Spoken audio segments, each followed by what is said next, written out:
Hello बच्चे लोग। पहले की दो कहानियां ध्यान में आ गई? कौन? एक तो था एकलव्य, और दूसरी कहानी कौन सी थी? दूसरी कहानी कौन सी थी? बताओ, कौन बताता? कौन बताता? बताओ। नहीं मालूम? अच्छा, कल बोलना मुझे। सोच के, देख के। तुमने सुना नहीं इसका मतलब? तो आज की कहानी का नाम है भक्त प्रहलाद। भगवान का बड़ा भक्त था, इसलिए उसका नाम भक्त प्रहलाद। और कहानी का नंबर है 58, 58। तो बहुत पुरानी बात है, ये मनगढ़ंत कहानी नहीं है, सच्ची घटना है। कल ही मैंने बताया था 10-12 कहानियां मैं जो सच्ची घटना होके गई उसके बारे में बोलूंगा। तो जब भी तुम्हारे स्कूल में कभी कहानी बोलने की स्पर्धा रही तो तुम इसमें से कहानी बोल सकते। 2-3 बार सुने तो याद हो जाते। तो ये हिरण्यकश्यपु नाम का राजा था, बड़ा दुष्ट था और बहुत अत्याचारी था। उसका क्या कहना था, तुम लोग कोई भगवान को नहीं मानना, मैं तुम्हारा भगवान, मैं राजा हूं, मुझे ही मानो, मेरी भक्ति करो। ऐसा कहाँ होता है क्या? अपने हिंदू समाज में तो कितने सारे देवी देवता है। कोई विठल रुक्मिणी की भक्ति करता, पंढरपुर के भगवान की। कोई है तो तिरुपति के बालाजी की भक्ति करता, कोई शिरडी के साईं बाबा की करता, कोई कोल्हापुर के लक्ष्मी माता की करता, कोई दुर्गा माता की, कोई हनुमान जी की। तो कोई एक भगवान बोला तुम मुझे ही मानो, ऐसा हो सकता क्या? नहीं हो सकता। लेकिन उसका कहना था मुझे मानो। तुम दूसरे भगवान की कभी भक्ति करते हुए दिखे तो मेरे सैनिक आएंगे और तुमको 10-10 फटकारे मारेंगे। अब फटकारे की तो कितनी मार लगती, कभी कभी तो मर जाता आदमी। कपड़े उतार के ऐसा बड़ा लंबा चाबुक रहता उनके हाथ में और जम के मारते, खून निकलता, निशानी हो जाती, महीना महीना 2-2 महीने मलहम लगाना पड़ता। अब सब डर के मारे ये भगवान हिरण्यकश्यप को ही जपते थे। अब एक हिरण्यकश्यप को एक बेटा था, वो बेटे का नाम था प्रहलाद। अब वो प्रहलाद जन्म से ही भगवान की भक्ति करता था। ये हिरण्यकश्यप को बड़ा आश्चर्य लगता था, मैं राक्षस हूं, मैं राक्षसों का राजा हूं, मुझे भगवान की भक्ति कोई करता हुआ पसंद नहीं आता और मेरा ही बेटा भगवान का नाम लेता है। कितना समझाया उसको, तू मेरा नाम ले, कोई भगवान का नाम लेने की जरूरत नहीं है, तेरा कल्याण हो जाएगा, स्वर्ग प्राप्ति होंगी, मोक्ष मिलेगा तुझे। वो नहीं मानता था, वो बोलता आप भगवान नहीं है। छोटा था लेकिन वो भी पिताजी के साथ आर्ग्यूमेंट करता था, आप भगवान नहीं है, आप अत्याचारी है, आप दुष्ट है, आप लोगों को सताते हैं, राजा है लेकिन आप दुष्ट राजा है। उसको गुस्सा आता था, वो समझा के बोलता था अरे ऐसा नहीं है, मैं लोगों के कल्याण के लिए ही आया हूं, मैंने भगवान का बड़ा तप किया है और मुझे वरदान भी मिला है। उसे क्या वरदान मिला था कि वो हिरण्यकश्यपु की मृत्यु न तो दिन में होंगी न तो रात में होंगी, न तो घर में होंगी न तो बाहर मैदान में होंगी, न तो कोई पशु उसको मारेगा न तो कोई मनुष्य मारेगा, न तो कोई जानवर उसको खाएगा न तो कोई अस्त्र शस्त्र का प्रभाव उसके ऊपर होगा। तो इतना सारा वरदान भगवान से मिलने के बाद वो तो उसको बहुत गर्व हो गया, घमंडी हो गया, अहंकारी हो गया। वो तो बोला अब मैं मरूंगा ही नहीं, मैं तो अमर हूं, मैं तो कितना भी अत्याचार कर सकता। तो प्रहलाद नहीं मानता, तुम मुझे मार भी नहीं सकते, मैं तुम्हारा बेटा हूं, और तुमने ऐलान कर दिया, पूरे गांव में ढिंडोरा पिटवाया कि जो भी कोई दूसरे भगवान की भक्ति करेगा उसको फटकारे लगाओ। आप फटकारे भी नहीं लगाएंगे मुझे, क्यों? तो मैं तुम्हारा बेटा हूँ, तुम मेरे पिताजी है, विचारों में अपने फर्क है। मैं पिताजी के जगह पे सम्मान आपका करता हूँ, लेकिन तुम्हारे विचार एकदम अलग है और मेरे विचार बचपन से ही, मेरा मन भगवान की तरफ है, मैं भगवान की भक्ति करूँ। ओम नमः शिवाय, एक तो शिव जी की भक्ति करूंगा या विष्णु की भक्ति करूंगा, ओम नमो नारायणाय नमः, ओम नमो वासुदेवाय नमः, यही मंत्र हमेशा पुटपुटाता।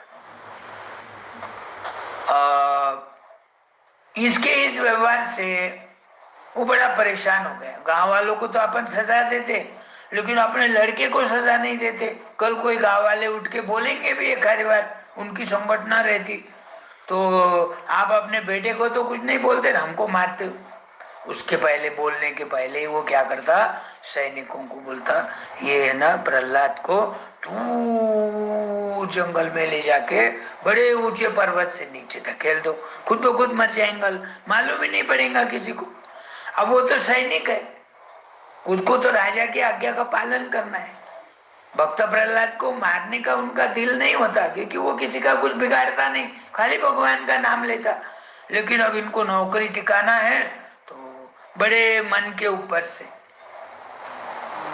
भक्त प्रहलाद को एक दिन, चलो अपन सैर सपाटा करके आएंगे, राजा का हुक्म है, तुम्हारे पिताजी की आज्ञा है, भाई इनको जरा घुमा के लाना। घर में ही घर में रहता, भगवान का नाम लेता, शुद्ध हवा नहीं मिलती, नेचर का नजारा देखने को नहीं मिलता, नदी क्या रहती, पानी क्या रहता, खाई क्या रहती, ऊंचा पर्वत क्या रहता। अब इसको अच्छा लगता, छोटे बच्चों को घुमाने को ले गए तो कितना खुश हो जाते हो।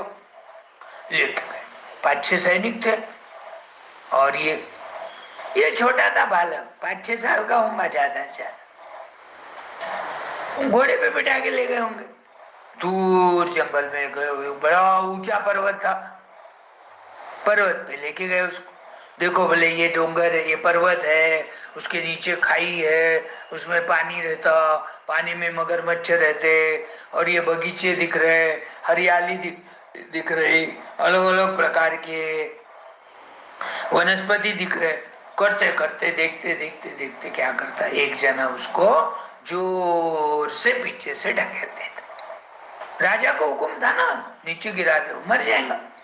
अब वो नीचे गिरते गिरते गिरते, भगवान का भक्त था, इसलिए भगवान का फर्ज होता है बचाना, भक्त को बचाना। उन्होंने कोई मार लगने नहीं दी, कुछ नहीं, धीरे धीरे धीरे धीरे वो खाई में नीचे गिर गया। कोई तिसिक भी मार नहीं लगी, जैसा कि 2 फुट पर से गिरा है, और वो पर्वत तो कितना ऊंचा था, 100-200 500 फीट तो होगा कम से कम।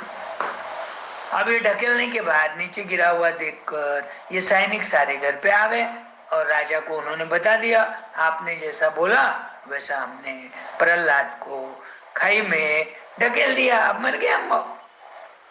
अब भक्त प्रहलाद को बचाने के बाद प्रहलाद अपने घर आया, 2 घंटे लगे होंगे आने को। ये तो खुशियां मना रहा, कौन? हिरण्यकश्यप। चलो आज बड़ा अपना शत्रु मर गया। शत्रु मानता था उसको, लड़का नहीं मानता था, क्योंकि वो भगवान का नाम लेता था, और ये भगवान का नाम लेने में विरुद्ध था भगवान के नाम के। दरवाजा खटखटाया, देखा कौन आया कौन आया, अरे भक्त प्रहलाद आया। आओ बेटा आओ, स्वागत तो किया ऊपर से, लेकिन अंदर से डर गया। इतने ऊंचे पर्वत पर से गिरने के बाद भी इसको खरोच भी नहीं आई। सैनिकों ने तो बताया कि इसको हमने गिरा दिया। दूसरे सैनिक को पूछा, हाँ बोले इसने धक्का मारा था, यानी कंफर्म हो गया था कि सैनिकों ने उसको गिरा दिया, लेकिन ये बच गया। अब कुछ तो रात भर नींद नहीं आई, दूसरा उपाय सोचने लग गया, अब कैसा मारेंगे इसको। तो सैनिकों को बोलता, अपने पास जो हाथी है ना, उसको बहुत सारा शराब पिला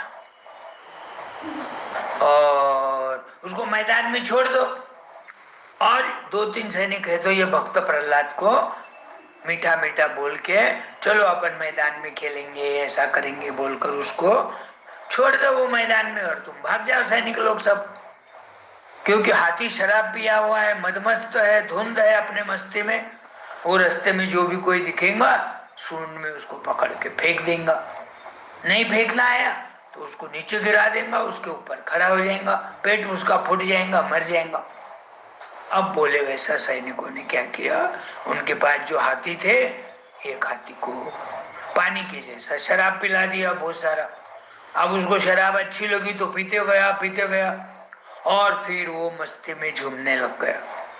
झूमते झूमते उसको डोरी बांध के 5-6 सैनिक लोग मैदान में लेके आके छोड़ दिए और दूसरे सैनिकों ने पहले ही वो भक्त प्रहलाद को ग्राउंड में लाके छोड़ के चले गए थे। अब वो हाथी ऐसा जोर जोर से आवाज कर रहा, कोई नहीं मैदान में, सारे लोग देख रहे इधर उधर जो भी जिधर भी है। उसने क्या किया, भक्त प्रहलाद को मारने के बजाय उसके मन में भी दया भाव आ गया। अरे कितना अच्छा बालक है, ये बालक का नाम भी कितना अच्छा है प्रहलाद, और ये भगवान की भक्ति करता विष्णु भगवान, और मैं भी विष्णु भगवान की भक्ति करता हूँ, फिर कैसा मारूंगा इसको बोलकर उन नजीक गया। सूंड से उसको पीठ पर से घुमाया, इधर उधर सिर पर से, मारने के बजाय उसके सामने जाके अपन कैसे नमस्ते करते भगवान को वैसा सूंड ऊपर करके उनका भगवान का स्वागत किया। अब ये बात राजा के कान पे आ गई। हिरण्यकश्यप को और भी आश्चर्य हो गया, अरे हाथी को इतना शराब पिलाया लेकिन हाथी मेरे बच्चे को मारा नहीं, अब क्या करे।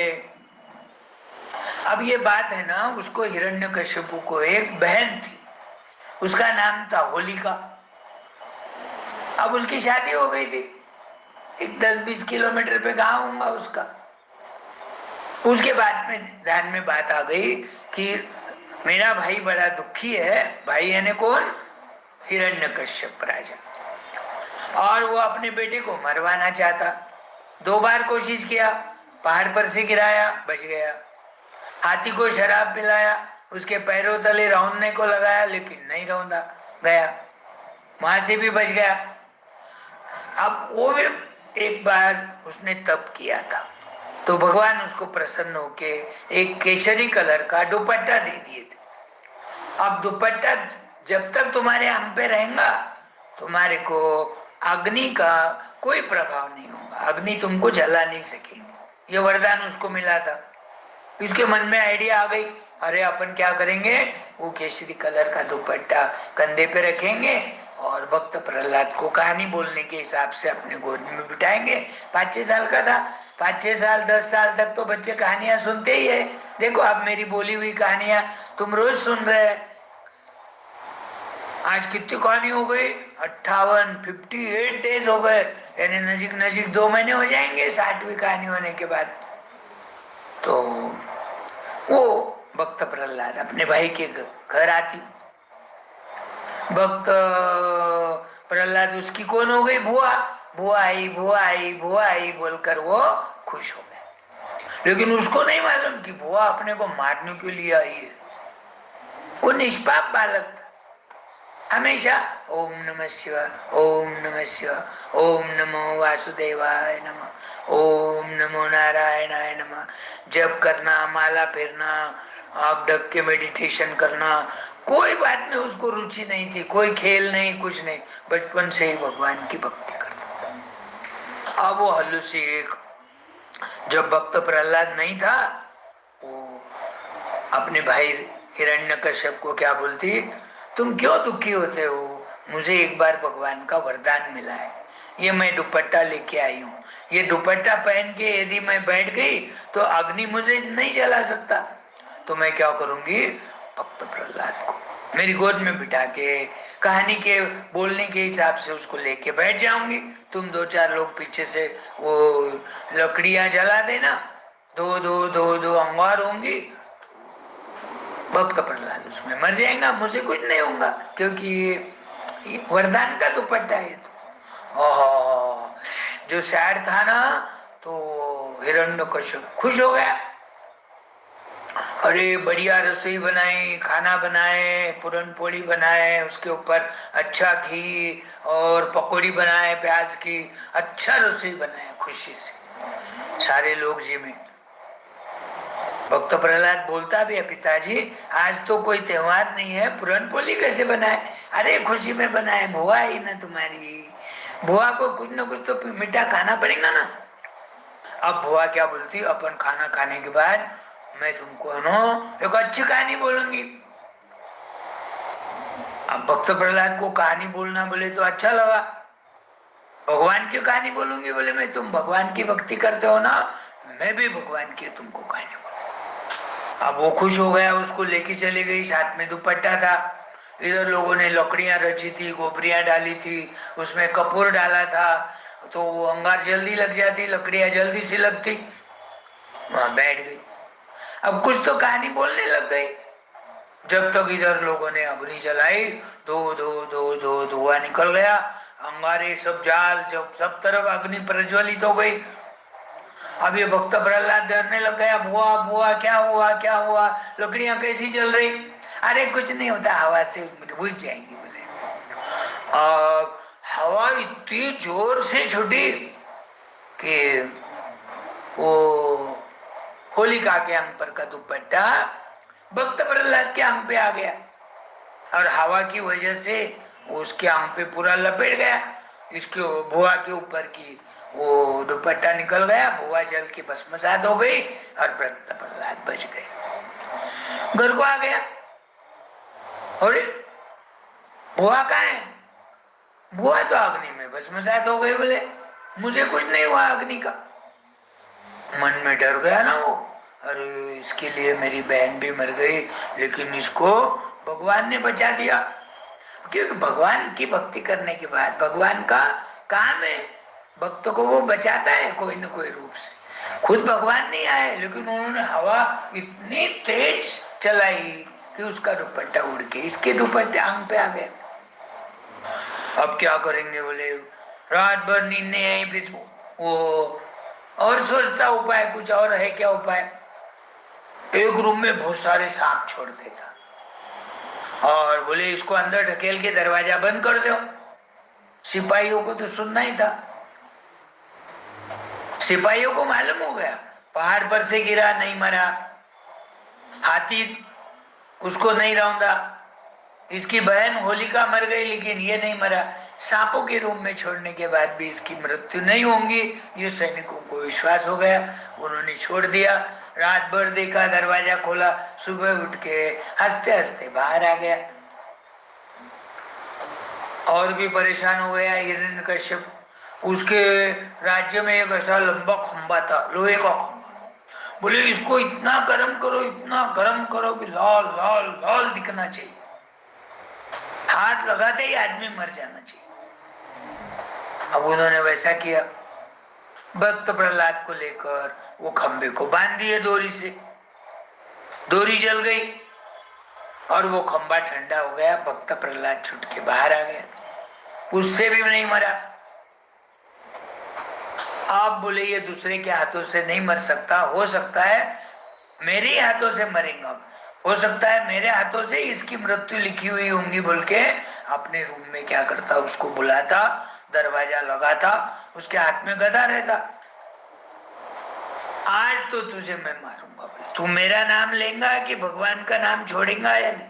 नहीं बोले पिताजी आप कुछ भी करो, आप मुझे मारो, मुझे पहाड़ से ढकेलो, मुझे हाथी के तले पांव तले रौंदा दो, आपकी बहन मेरी बुआ होलिका उसको अग्नि में लेके बैठ गई, मैं भगवान की भक्ति करते रहूंगा, इन के इन प्रकार मुझे भगवान बचा रहे, आज भी बचाऊंगा।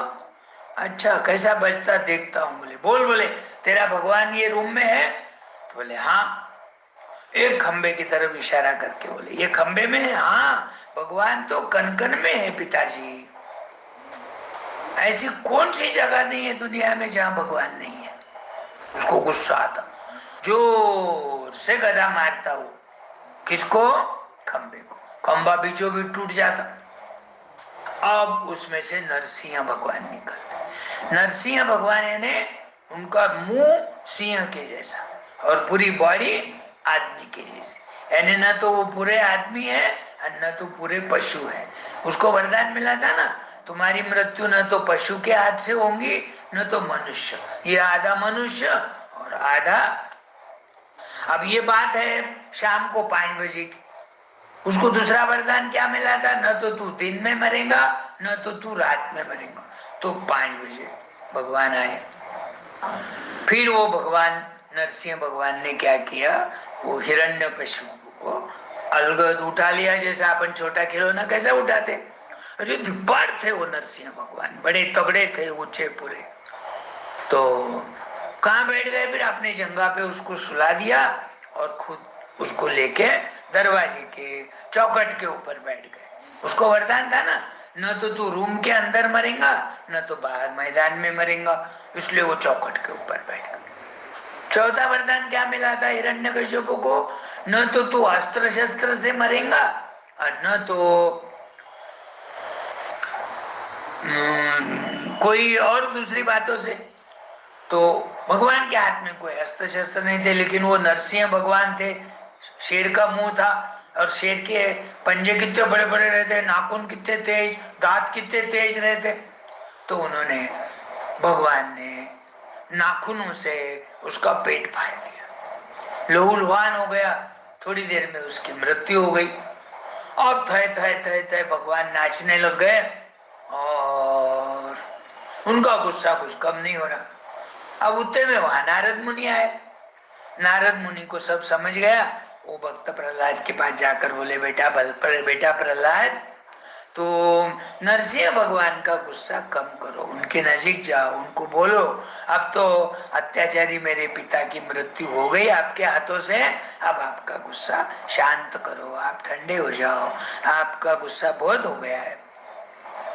तो ऐसा हो जाके नरसिंह भगवान को बोलता।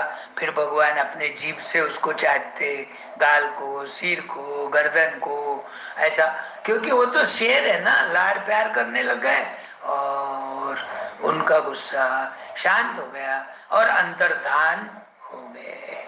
तो ऐसे ये प्रहलाद की भगवान की बड़ी भक्ति थी, बचपन से भगवान की भक्ति करता था।